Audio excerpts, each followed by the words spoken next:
Morning, Vibrant. My name is Jeff Tomlin. I am the student ministry pastor here at Vibrant. And if we haven't met yet, hi, I'm glad to be here today. But I am a little bit biased in believing that I have the best job in the world. And what I mean by that is that I get to hang out with our middle schoolers and high schoolers here in our Vibrant community. And I get to do things like living out my Nickelodeon slime dreams. Let me show a picture of something real quick. This is, oh, there we go. Do we got it? This is a picture of 6 gallons of nacho cheese dumped on my head. We had an event this year called the Taco Bell Olympics, and this was part of the finale, was this nacho cheese moment. But internally, I was thinking, man, Nickelodeon, like this is my moment, and living out this dream. And it's not just an honor to be a student ministry pastor because of these amazing moments, but we also get to minister to middle schoolers and high schoolers who are not just the church of tomorrow. They're not just the church of the next generation. They are the church of today. They are the church of today. So we're finishing out our series called Meekonomics. Meekonomics we're shortening to mean a new economy for the tired and burnt out. Where does meekness have an economy in our lives? How are we utilizing meekness? And to give you a brief definition of what meekness is, it's strength under restraint. Today, as we look at meekness, what we're going to do is we're going to check out how meekness compels us to share our faith. Meekness compels us to share our faith. And really what we're going to look at is sharing our faith with meekness. Sharing your faith is something that is core to being a believer in Jesus. When we meet Jesus, when we see him and what he means to us, when he changes our lives, it should compel us to go out and share this good news with everyone. Some of you may know this song, Go Tell It on the Mountain. I'm not going to sing for you, but go tell it on the mountain, over the hills and everywhere. And this joy that we find in Jesus, this beauty that we find, changes our lives and should compel us to go share our faith. Sharing our faith actually goes by another name. We use it around the church a lot. It's called evangelism. Now, evangelism is kind of a loaded term. When I was growing up, evangelism meant 2 things. Either you were standing on a box in a public square and you were shouting at people passing by, hoping that 1 or 2 of them would stop and be encountered by Jesus and change their mind about whatever sin issue that they were walking with in their life and turn to Jesus by this loud, aggressive, sometimes voice. It could also mean the other thing, which is standing in a similar environment, but taking a little piece of paper that had some basic concepts about faith, about sin, about resurrection, about Jesus, and handing it to people that we didn't know. Some of them even looked like a $100 bill, but then when you opened it up, it wasn't $100. And it said something about, come to Jesus, he's more valuable than this $100 bill. And some people still use this method today. I can remember when I was in my undergrad, I would walk from History 101 to my psychology class through the quad, and there would be a campus street preacher with a big sign and yelling to the students that were just going to class. And I remember feeling this conflicted moment where, as a believer, I knew that what she was saying was true. I knew that she had been changed by Jesus and was doing what she thought she was supposed to do when it comes to reaching these campus students. But I also, at the same time, felt, as a college student, just cringing on the inside, like I'm just trying to get to psych. I don't want to fail my midterm. Now, those methods have worked so often. There are many lives, and there are lives in this room right now that were encountered by a campus preacher, and I'm so grateful for their ministry as we need them. But when I was growing up, I felt like that was the only 2 options that I could use to share my faith.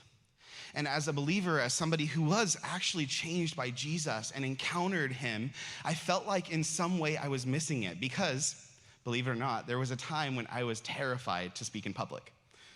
In fact, there was also a time I was terrified to even speak to people I didn't know. And so I felt like I was missing the mark. Like in some way, I wasn't actually a Christian. See, if you're in that boat as well, I want to tell you right now, it's okay. It's okay to feel a little bit awkward about sharing your faith. But let me take a little bit of the pressure off for you. There is just as many ways to evangelize, to share your faith, as there are churches in the world. People have it in lots of different methods. Some of them will have movie nights. Some of them will pour nacho cheese on their head. Some of them will build a park to bring people and connect them to Christ. And those are beautiful methods. But what we've found is that there's something that exists in faith that sticks. There's something that exists in faith that sticks in believers. Faith that sticks through trials. Faith that sticks through heartache. Faith that sticks through loss and brokenness. Faith that weathers the storm. Christians who stick to their faith know two things about God. They know that they belong with him. That they have a place at the table, they have a seat at the table with Christ. They also know that they are known by him. They understand that they're known by God, that they belong with him, but also Christians with faith that sticks also know that they belong in a community and that they are known by people that care about them. So what does this mean for faith? Sharing our faith in meekness. As a student pastor, I get the opportunity to work with middle schoolers and high schoolers all the time, and anybody that has a kid that can speak knows that they ask a lot of questions. I get a lot of questions all the time. I get questions about political issues. I get questions about what does the Bible say about fill in the blank. I get questions about why I still use the word yeet, even though it wasn't cool like a year and a half ago, and I still use it, and I don't care because I think it's cool. But middle schoolers and high schoolers are also asking some core questions about their identity. They're asking questions like, who am I? They're asking questions like, where do I belong? They're asking questions like, do I matter? See, these are core questions for middle schoolers and high schoolers. And in our ministry, we do our best job to show our students the answers to these questions, to show them where their identity lies, to show them that they belong here in a place that cares for them and that they matter immensely to God. But I think it's not just middle schoolers and high schoolers that are asking these questions. I think it's also people in this room. You may be asking some of these questions right now. If you haven't heard it lately, I want to tell you right now that you are created in the image of God who loves you dearly, desperately. That you belong here in a place with people that care about you, that want to see you thrive, that want to see you prosper. You belong here, and that you matter.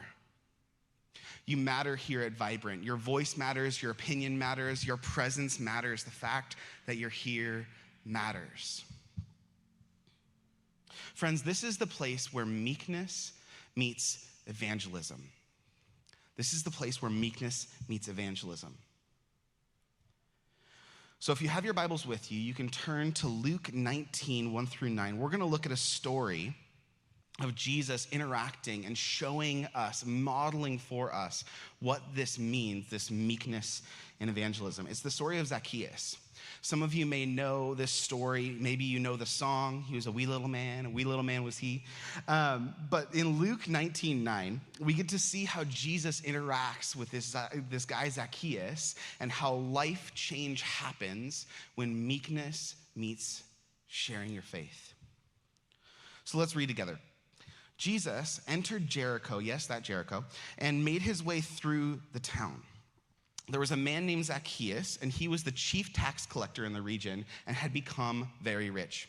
So there's two things that we know right off the bat. Let's go back to the last one. Right off the bat, we know that Zacchaeus was a tax collector, the chief tax collector, so he was the one that was in charge of the tax collectors, and then also he was very rich. The only way back then that you would get really, really rich from being a tax collector is if you took a little off the top. You asked for a little bit more. You took a little bit of that taxed money, and you were adding it to your own personal stash. We know that he was a chief tax collector. He was in charge of people that were taking money for the Roman Empire, and that he was very rich, so he was probably not a great guy. So let's continue on. So he tried to get a look at Jesus, but he was too short to see over the crowd. So we know he was the chief tax collector. We know that he was very rich, so he was doing things the wrong way, and he was also short. So he ran ahead and climbed a sycamore fig tree beside the road, for Jesus was going to pass that way. So we know that Zacchaeus, this guy who was already a little bit on the outskirts of the community, there are people that didn't like him. They saw him and they turned the other way.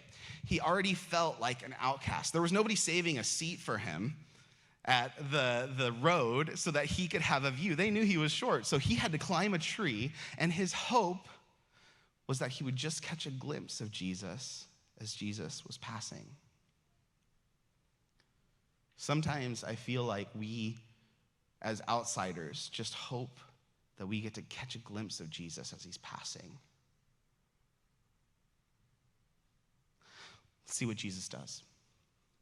So when Jesus came by, he didn't just pass. He didn't just keep walking. He looked up at Zacchaeus and he called him by name. Everybody say, he looked up. He looked up and he called him by name. Zacchaeus, he said, quickly come down. I must be a guest in your home today. How often do we expect God to just pass by us, hoping that maybe we can catch a glimpse of some of the things that he would do in our lives and in our world? But he sees us and he calls us by name. It's powerful. It's powerful, friends. And I also got to give a little bit of cultural context here, because when we see Jesus' response, sometimes I think the natural reaction is like, Jesus, why are you inviting yourself over to somebody's house? This is kind of weird. We look at it and we're like, whoa, Jesus, that's a little forward of you. But let me give some cultural context. It was such a huge honor to be hosting somebody like Jesus. You can imagine it like this. If Michael Jordan was coming to Mechanicsburg, if he was coming through town and you knew that he loves Starbucks, he's going to Starbucks and you're like, I'm gonna go and order my drink and I'm gonna sit in the lobby at Starbucks. Maybe Michael Jordan will see me.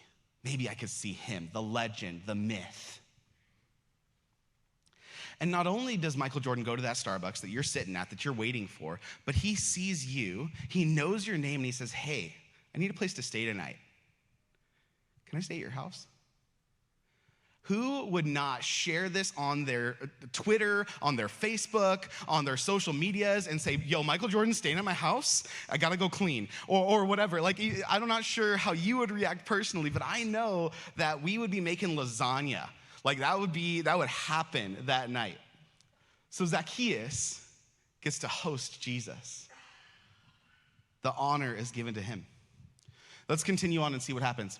Now, Zacchaeus quickly climbed down. He took Jesus to his house in great excitement and joy. But the people, these are the people that were in the city, the people that he was taking money from, were displeased, saying, Jesus, has gone to be in the guest of a notorious sinner, they grumbled.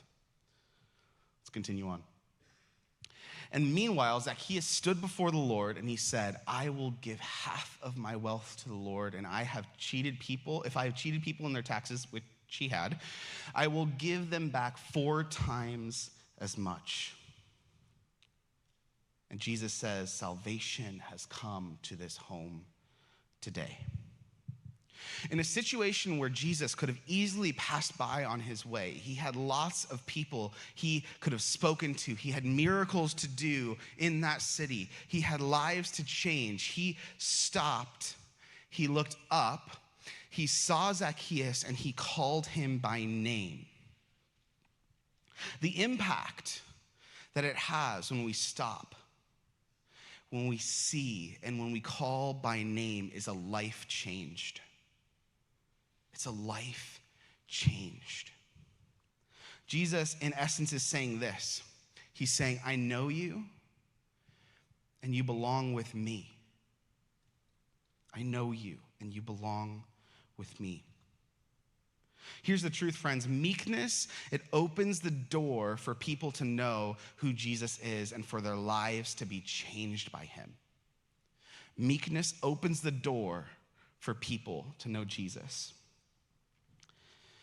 And it's not just that Jesus does this with people in the stories here, but it's also the same with us. In fact, in Romans 2:4, the verse says it's God's kindness that leads us to repentance. But I love the way that the Message paraphrase says it like this. It says, God is kind, but he ain't soft.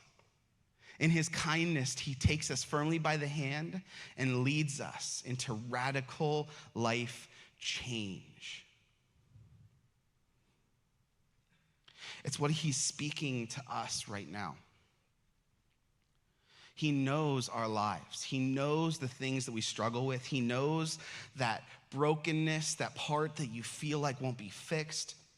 He knows that argument that you had on your way here to church today, or the one you had at home with your family before turning into this stream. He knows those things, and he sees us. He says, I know you. I know who you are. I know where you struggle. I know your pain, and you belong with me.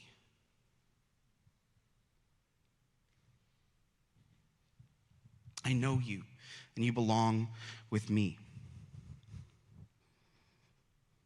See, God, in the midst of the things we struggle with, is setting out a chair for us at his table. He's inviting us to sit down with him at dinner. I don't know who needs to hear this right now. I don't know if you're streaming this morning, or maybe you're streaming at another time. I don't know if you need to know this, but you belong here. You need to be known here. You have a seat at the table that is set for you. All you have to do is come and enjoy dinner with us.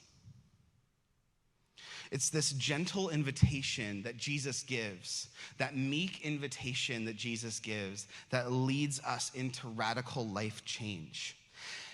It's not only this for us, but it's also the way that he models for us to live out and to invite others in as well. Sharing our faith without gentle kindness, without meekness, is calling people by their wrongs. It's calling people by their sin. But when we lead, when we share our faith with meekness, we call people by their name. And we say, let's sit down for dinner.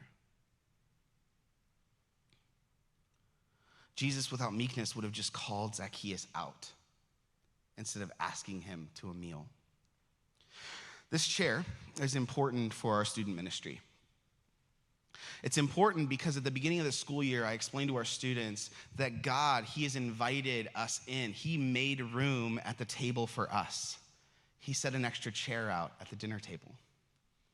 And I invited our students to come around and think about the people in their lives that need a chair for them. And so I gave them all Sharpies, I gave them all markers, and I said, come and write the name of a person that needs a seat at the table. Friends, there are 60 names or more on this chair. And many of the names that I see, I didn't know when they were written down. I prayed over those names as we gathered them, as we looked at them. In fact, this chair, if you've ever been to my office, sits open at my office all year long. Many of these names are actually regular members of our community now, because our students caught the vision of opening a chair and having it open for people that need a seat. So let me ask you, do you have an extra seat at your table? And no, not just the openness to have a conversation about your faith, not just the idea of, I'd love to talk about my faith with my friends or my dentist or, you name it, but an actual physical seat open at your table in your home for somebody that needs it.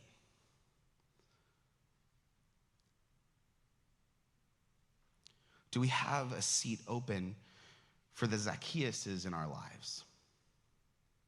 not just a seat for our friends or our family or the people we love to hang out with and talk with, but do we have a seat at the table for people we disagree with? Do we have a seat at the table for the people in our neighborhoods who have political signs that we don't stand for? Do we have a seat at the table for the outcasts in our society? Do we have a seat at the table for the people that we feel like we just can't find common ground with? See, Jesus didn't say to Zacchaeus, Zacchaeus, change your political views. Give back your money, change how you're living your life, and then let's go to dinner. Did he? He didn't say, Zacchaeus, give all that money back, and then we'll spend time together. He said, Zacchaeus, come on down, let's go to dinner. Do you have a seat at your table for the Zacchaeuses in your community? Now, maybe you're hearing this right now and you're saying, yes, I do have a seat at the table. I am open to inviting people that disagree with me over for dinner. I'm open to having these conversations that might be a little bit difficult, for sharing my faith with the people that need it so desperately. Yes. And that's awesome. But what do you do when you get to dinner? Do you just sit and awkwardly stare at each other while you're enjoying that lasagna? No, friends, that's not what we do. We get ready to share our story. Guys, we got to prepare for this conversation. If we want to bring people in, if we want to invite them to a seat at the table, we have to know what the conversation is going to look like once we get there. We need to know how to share our story. In 1 Peter 3:15-16, we're challenged to share our faith with people, but with meekness. See, Peter was a young messenger of the gospel, and so he needed to be seasoned with meekness. Anybody know those young preachers who speak loudly and aggressively, and you're like, whoa, hey, slow down? This was the same with Peter. See, Paul was writing this, and he said this in verses 15-16. He said, and if someone asks you about your hope as a believer, always be ready to explain it. Prepare for the conversation. But do this in a gentle and respectful way. Season the conversation with meekness. Essentially, Peter is challenging us to prepare our story with those who need to hear it. And when I say prepare your story, again, I don't just mean some mental thought exercise on sharing your story.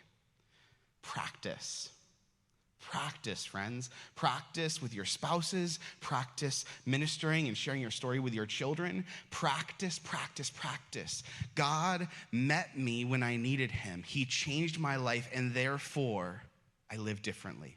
Whatever that story looks like for you, be ready to share it. He's challenging us to get ready for that dinner conversation and to cover that conversation with meekness. Oftentimes, I feel like we hear a message like this. We hear the encouragement to go and share our faith, but we don't actually hear how to do it. Friends, the message is on meekness. It's that meek invitation, the gentle invitation of Jesus that draws us in, that leads to life change. That gentle invitation isn't just about practicing what you're going to say.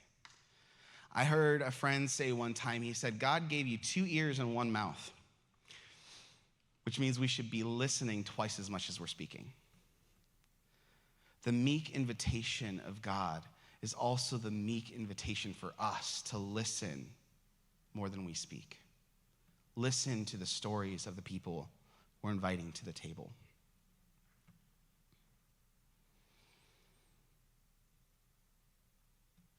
Christ's example of meek evangelism was the way that he won us. He didn't call us by our sin. He didn't close the chair when he realized we had brokenness in our lives. He doesn't take the chair away when we mess up. this meek invitation is the way that he brought us in. Let's be a people that extend that meek invitation to our friends, our coworkers, our neighbors, the Zacchaeuses in our community. That invitation to not only be known, but also to belong somewhere. I'm going to pray. Father, I thank you that you gave us a meek invitation. Lord, that you didn't just call us by our brokenness, by our failure. You saw the ways that we mess up regularly, God, and you said, there's a seat at the table for you. I'm making lasagna. God, that you continually invite us back to dinner, even in the midst of our brokenness. So God, I pray that you would show us, the people in our lives, the Zacchaeuses that need to hear this message, the beauty of a meek Jesus who reaches to us with gentleness, that shows us that we have a place to belong. We have a place to be known. God, help us do this. Help us do this with courage and with wisdom. In Jesus' name, amen. Let's stand.